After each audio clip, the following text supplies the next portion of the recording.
Ya en este en mes de octubre vamos a tener una conversación random principalmente. Pero yo me quiero enfocar en cosas raras, en temas de terror, A ver, octubre se caracteriza mundialmente por tener este tema de ciclos de terror, de revivir cierta franquicia o de hacer un especiales. De hecho, muchos podcasts que he estado escuchando durante esta semana se han hecho especiales de terror, ¿ya? Anoche estuvo el de los monjes fanáticos, que también hablaron de películas, la semana pasada hablaron de Pesadilla de Freddy. Entonces yo creo que es interesante esta parte de la cultura pop, pero me gustaría enfocarme en algo más criollo, algo más chileno, ¿ya? Eh, y quiero partir con, sabemos que la mitología y las leyendas en Chile abarcan desde el Caleuche hasta la Rubia de Kennedy, ¿ya? Eh, pero hay un programa que en cierta forma pudo llevar a la pantalla ciertos relatos, ¿ya? Ciertamente con libertad con ciertas libertades de ficción, ¿ya? Y me quiero enfocar en tres historias del día menos pensado, ¿ya? Eh, no tengo mucho apoyo visual, nada, porque son cosas que conozco y quiero compartirlas principalmente. Pero hay tres historias que a mí me apasionan mucho y me encantan, ¿ya? La primera es la historia no me acuerdo qué temporada era, pero creo que era en la temporada uno, claro, el episodio 8, en que se hablaba esta historia de el viaje. Hubo otro capítulo también que se llamó El viaje, pero particularmente esta me gustaba porque era la historia de un señor que vivía en Iquique y normalmente iba a la salitrera o al lugar y recorría, a ver si encontraba algo, no sé. Particularmente en esta historia él tenía estaba como viendo cambios, se quería ir del trabajo, necesitaba algo en su vida que lo motivara y él había renunciado incluso al trabajo, como muestra la historia. Y bueno, un día de eso, él va a la salitrera, creo que puede ser Humberton, una cosa así, pero uno de los lugares que están ahí, y empieza a a recorrer. Y entiendo que este caballero no llegó después a la casa. No llegó, no llegó y pasaron el tiempo, eh, pasaron varios años incluso. Quiero buscar el nombre del caballero del Andrés Barros. Bueno, él tenía un amigo, soy bien disperso en todo caso, así que me perdonan, que era Andrés Barros, fue un parapsicólogo chileno que tuvo harta experiencia y trabajó mucho asesoramiento de la historia del día menos pensado del gran Carlos Pinto. Y bueno, Heriberto se llama el personaje, el que iba a la salitrera y pasaron, no llegó en una oportunidad a la casa y pasaron 8 años prácticamente en que él no se supo nada de él y le dieron muerte presunta, le hicieron un funeral, algo así, pero nunca encontraron ni el cuerpo ni nada. 8 años después él llega a golpear la puerta de su casa y ve que está todo diferente. Sus hijas están casadas, tienen nietos, su mujer tiene canas, la casa está diferente. Entonces igual genera una consternación al grupo familiar y al entorno. La familia y él mismo piden ayuda a Andrés Barro, quien se ofrece a hacerle una hipnosis para descubrir qué pasó con todo esto. Porque efectivamente hubo una situación de 8 años en que el caballero desapareció y volvió tal como se había ido ese mismo día, con el mismo diario de la fecha de que había desaparecido debajo del brazo. Una historia muy particular que en lo personal a mí me apasiona harto. Heriberto después muere al tiempo, incluso antes de aceptar hacerse la hipnosis, porque Barros incluso menciona que él no quiso aceptar la verdad. Ese fue el tema de Heriberto, que saber qué pasó.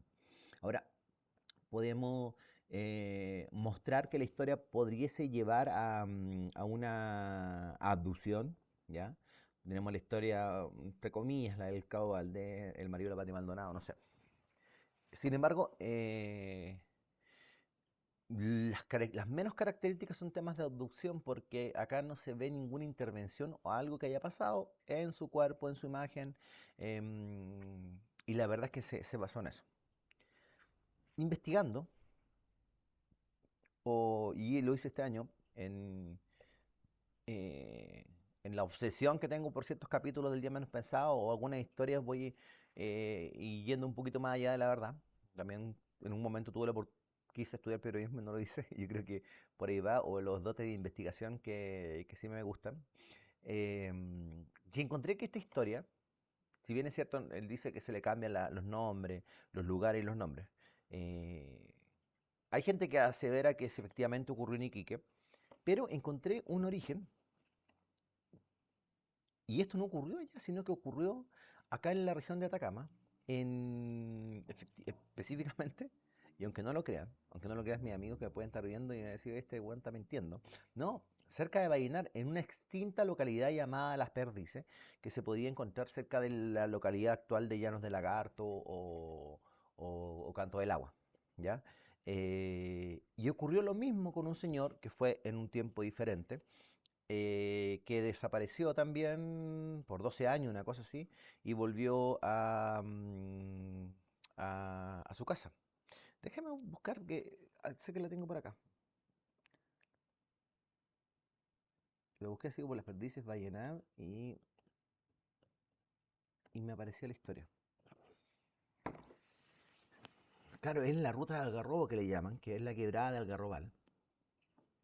Don Camilo, así se llama la historia. Entonces, eh, bueno, en la página de don Raúl Núñez, él grafica esta historia. Dice, un día domingo normal en el pequeño pueblo nortino denominado Las Perdices. eh, Él aclara también que no existe documento alguno que acredite el origen de este nombre de la localidad. Pues era una localidad dentro de una comuna pequeña en ese tiempo que era Vallenar, ¿ya? Porque pertenecía a la comuna de Vallenar, ¿ya? Eh, no se sabe por qué se llama así, porque perdices en ese entorno jamás se habían visto, ¿ya? Sin embargo, gaviotas, perros y gorriones, ¿ya? Eran calles muy desiertas en la localidad, y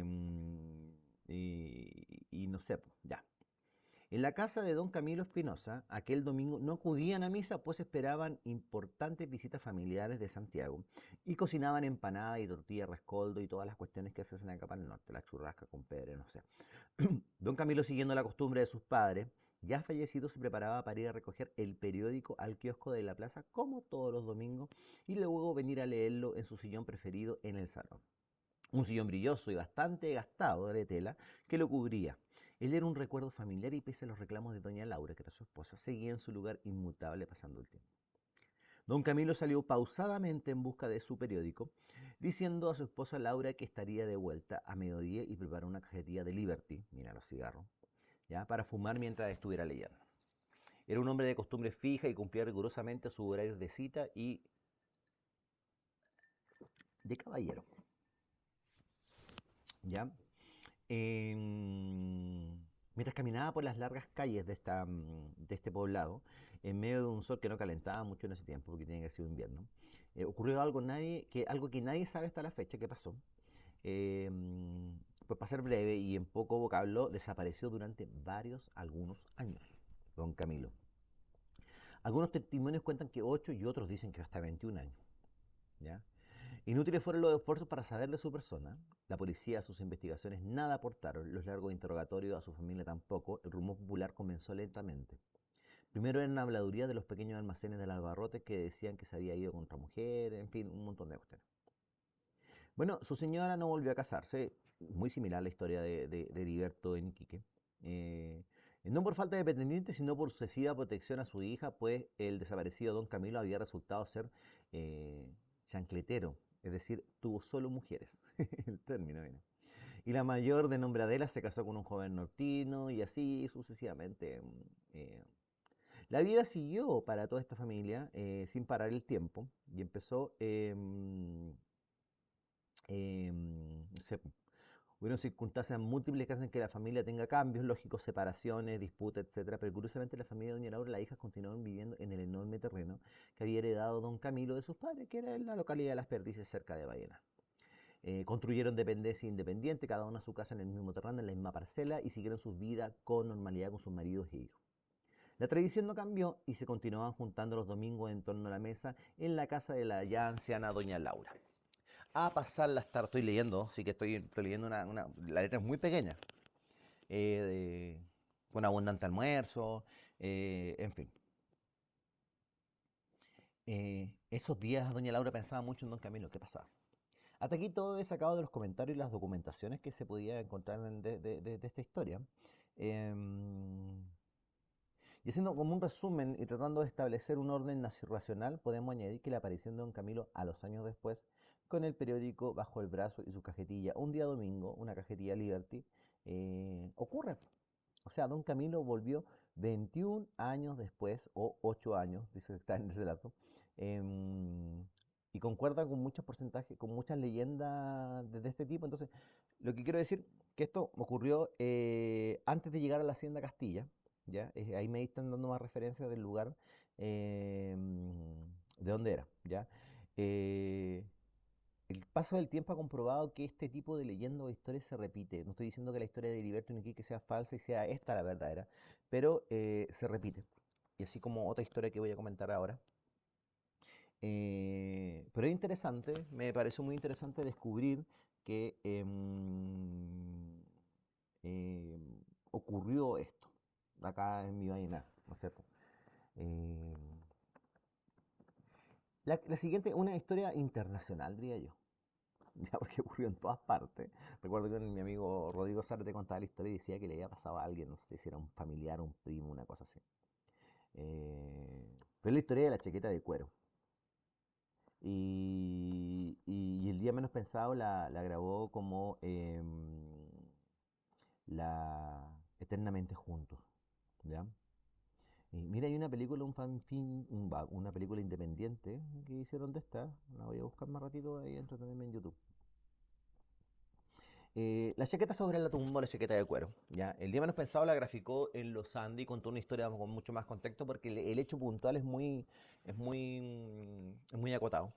Pero la historia de la chaqueta es la premisa que ha transcurrido a lo largo de todos los años. Se dice que sucedió en Perú, Colombia, Estados Unidos, México y lógicamente en Chilito no iba a pasar también. Dos jóvenes habían sido asistido a una fiesta en su pueblo y se encontraban buscando pareja para bailar. Ambos miraron a una joven muy hermosa y se encontraron, que se encontraba parada en la pista.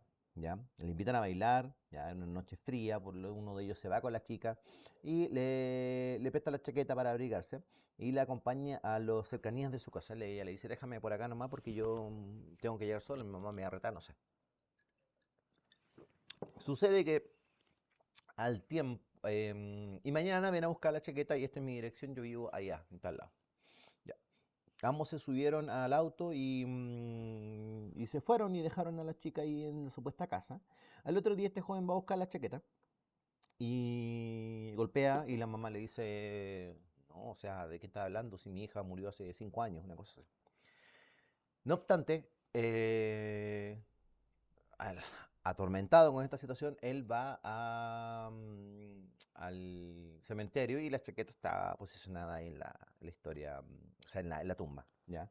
Muy simple la historia, pero sí es una de las del día menos pensado que me gustó que la adaptaran a todo esto.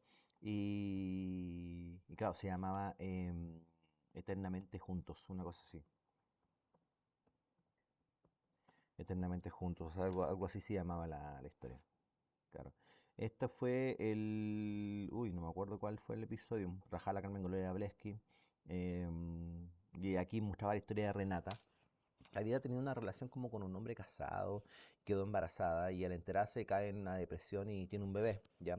Y lo entregan a adopción. Años después su figura aparece en una discoteca, se materializa, encontrándose con Eduardo, otro tipo, y había una conexión entre ellos dos y él le ofrece su chaqueta para que no se proteja del frío y al día siguiente cuando Waldo va a recuperar la casaca descubre la impactante verdad que es la que ya conté recién. ¿Ya? Es una historia que está ambientada acá en San Felipe, en los Andes, por esos lados. Y, y claro, es una historia recurrente que ha pasado en todas partes. ¿Ya? Y bueno, mira, aquí encontré un antecedente también, la siguiente. Hay otra historia más, claro, en la siguiente línea corta constituía uno de los. A ver si aquí encontré mira, de nuevo la historia de este caballero. El,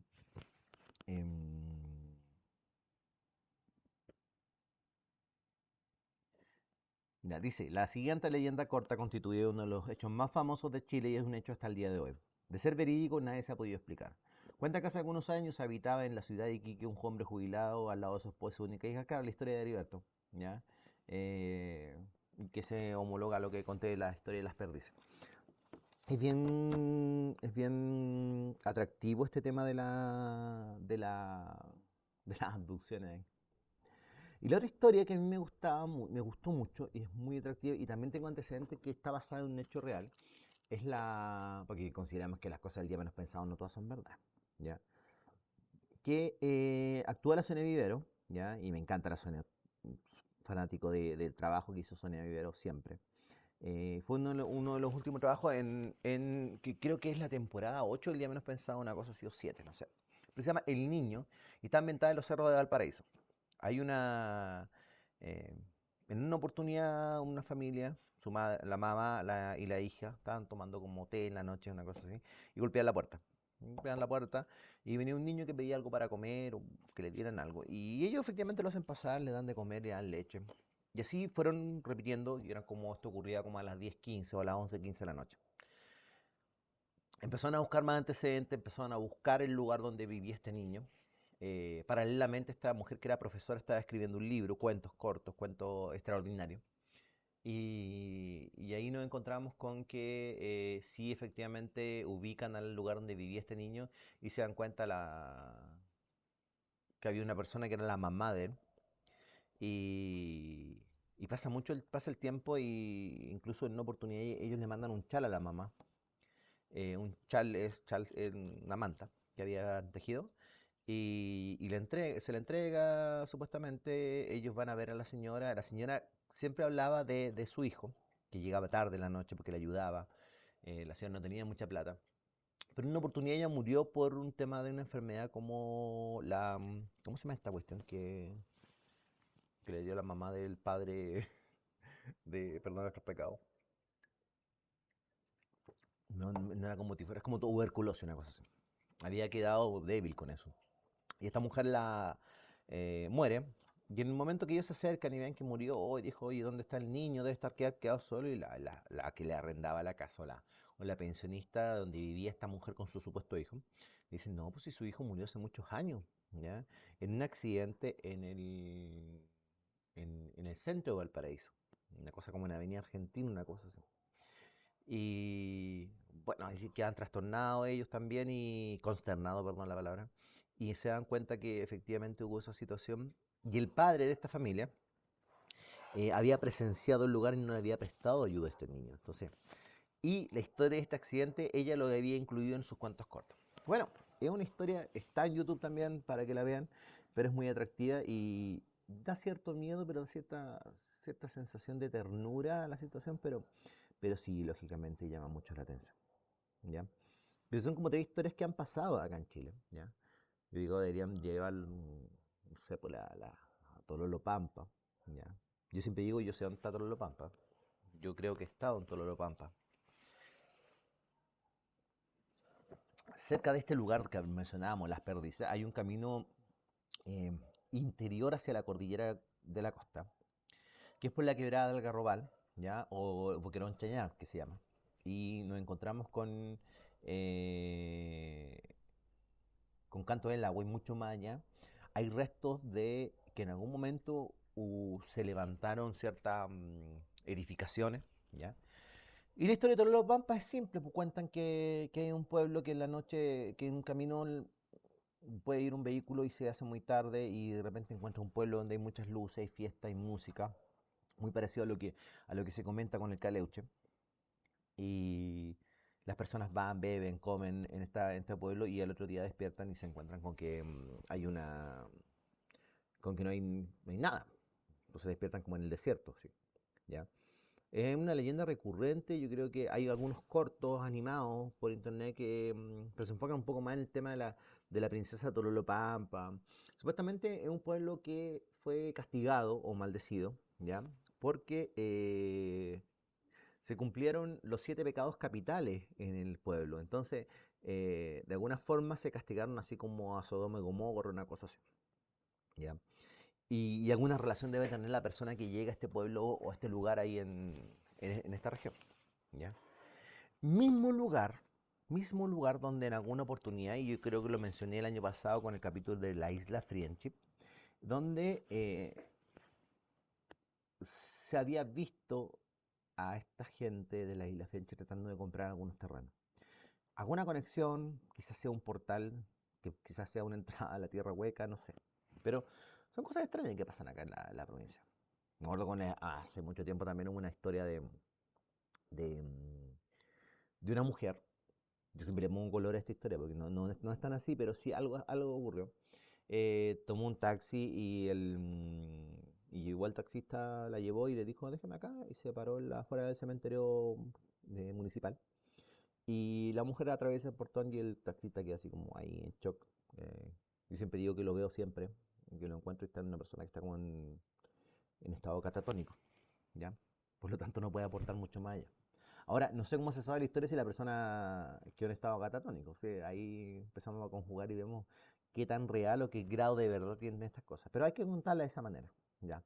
Eh, siento como el gran pez. Si yo contara la historia tal como ocurrieron, serían tan fome, ¿cierto?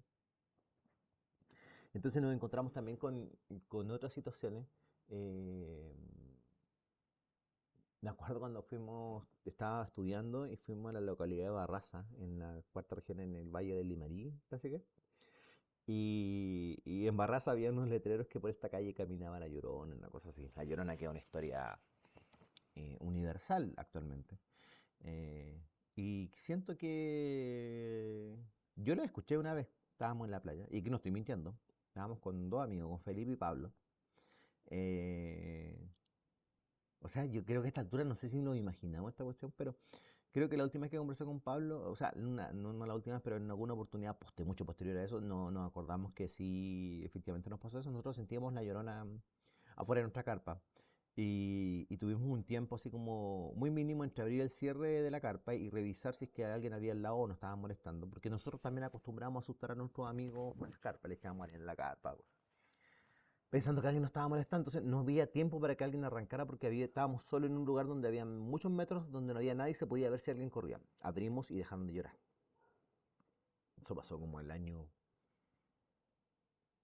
2000, 99 puede ser, por ahí, ¿ya? Es súper complejo eso. Yo creo que nunca en mi vida he estado tan cagado de miedo. No, sí, una vez también tuve cagado de miedo en la casa de mi abuela que yo sentí que alguien se sentó en los pies de mi cama. Yo tenía terror en la casa de mi abuela en el segundo piso, mirar por una ventana en la noche, esa cuestión de las cortinas tenía que estar cerrada a las 6 de la tarde porque yo no pretendía mirar para allá. Encima no teníamos cortinas gruesas, era una cuestión súper precaria para eso, entonces era vivir cagado de miedo toda la noche. Muchas veces me dejaban solo, súper responsable como la wifa, como cuidadora. Bueno, en muchas oportunidades yo sentía en la casa de mi abuela que llegaban, subían la escalera, porque la escalera crujía mucho, subían como hasta el último peldaño, no aparecía nadie. Y en una oportunidad también sentí todo eso. Y yo me imaginé todo el rato que se podían sentar en los pies de mi cama hasta que un día, y lo sentí, mira, me da escalofrío acordarme de eso. Mi peor terror, mi peor miedo era que ocurriera eso, que alguien llegara y se sentara en los pies de mi cama y yo sentir cómo se apoyaba en mis pies. Y en una oportunidad pasó así, empezaron a subir la escalera. No sentí pasos entre medio de la escalera hasta llegar a la cama. Pero imagínense en una habitación que no tenía ni televisión, entonces era súper complicado cómo me encontraba yo ahí, ¿ya? Y efectivamente yo siento que alguien se siente en mi cama y fue atroz, horrible, ¿ya?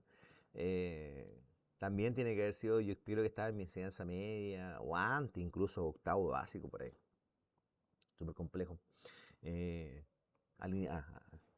Ajustando las historias también más que no puedo decir esto porque igual estaba hablando de una persona fallecida, pero había cosas que ocurrían, voy a decirlo así nomás, que ocurrían en mi escuela, en la escuela de 59 acá, en la escuela 5, eh, que se asociaron posteriormente a la muerte de un director, ¿ya? No puedo dar más cosas de eso porque siento que una persona local entonces me pueden ver y no creo que no corresponde hablar de eso, ¿eh? Pero ocurrieron cosas extrañas, muy, muy extrañas. Cuando estábamos en el San Francisco también ahí como que inventamos una cuestión con mis amigos, que decíamos que la sala que estábamos en tercero medio estaba maldita porque ocurrieron muchas cosas malas en nuestro curso. Eh, una colega, una compañera se enfermó, eh, mi padre y otro papá de otro colega, de otro compañero también murió en ese tiempo. Entonces decíamos la maldición del tercero B. Me acuerdo que esa historia la llevamos como un cómic, hicimos como un cómic con unos chicos, ya no. El otro día me acordaba bien, y ciertos villanos eran algunos profesores, y ciertos también héroes también eran algunos profesores. Ahí yo creo que eso era porque mi profe Frese, que le mando un saludo porque siempre me ve, eh, mi profe Frese nos convertía en personas mágicas, ¿ya? Y con tanta cosa que queríamos representar, de repente yo creo que nos pasábamos harto rollo, pero yo creo que ella fue la influencer en este tema de la imaginación cuando estábamos en tercero básico. Estoy viendo que se me cayeron unos cuadros ahí, ahí está la- los gatos empiezan a molestar. Pero esas cosas ocurren. Eh, recuerdo otra historia que es súper atractiva que me gusta a mí, la rubia de Kennedy, ¿ya? Que fue llevada al cine por la Carola Fay. No muy buena adaptación, pero sí para saber un poco de qué se trata. Siempre sabemos que es la historia de una mujer que se sube a un taxi y desaparece en la mitad del camino. Mucha oportunidad está ligado a que salvarle la vida a algunas personas o llevarla o protegerla en los momentos eh, que estén solos, o sea, que estén en peligro. Mi tío Tito, el hermano de mi abuela, mi tío Héctor Guevara, ¿ya? Él en alguna oportunidad, de hecho lo retaron en una oportunidad porque nos contaba mucha historia, siempre nos contó, me acuerdo de dos historias muy particulares. Él trabajaba en Salvador y vivía en Salvador, ¿ya? Y no sé si le ocurrió a él o le ocurrió a un amigo, pero hay dos situaciones. Una yo me acuerdo así, el tarro que se hacía pipí. Dice que en una oportunidad un amigo llegó, o él, no sé, pues, se paró en la carretera. No sé si la inventaba para asustarnos, pero siempre nos contaba esta historia de mi tío Tito. Y dice que un caballero ya se hacía pipí, entonces se paró en la carretera y hizo pipí, y había un tarro de pintura y hizo pipí en ese tarro. Después llegó a Salvador y ahí el tarro estaba esperándolo afuera de su casa. ¿Ya? En una oportunidad también nos contaba la historia de la viuda negra. Y ahí yo catastróficamente me asustaba y me aterraba porque la historia de la viuda negra es súper... eh, te la imaginas, inclusive cuando íbamos a Salvador a mí me aterraba ir a Salvador, a pesar que es un lugar muy lindo para mí, porque nos íbamos a encontrar con eso, ¿ya?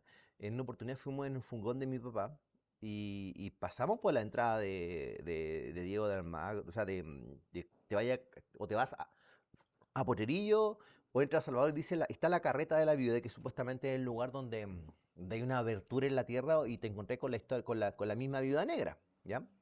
Y mi tío Tito decía que él se encontraba en una oportunidad, no sé si fue él o un amigo, y que va como camino entre medio a Potrerillo. Y lo hace parar la viuda, le hace parar, le levanta la mano y creo que iba la señora del tipo al lado. Y la viuda le dice, te voy a rechazar la invitación por no querer compartir mi lugar al lado tuyo. ¿Ya? Y esto es como lo que ocurrió, es lo mismo que pasaba con la rubia de Kenny, la persona desaparecía. Entonces se entiende que la viuda trataba de proteger a los automovilistas en sus periodos más riesgosos, una zona de curva, no lo sé. Y en alguna oportunidad también estuvimos ahí en Salvador y nos fuimos a Chañaral, me acuerdo, Pasquito.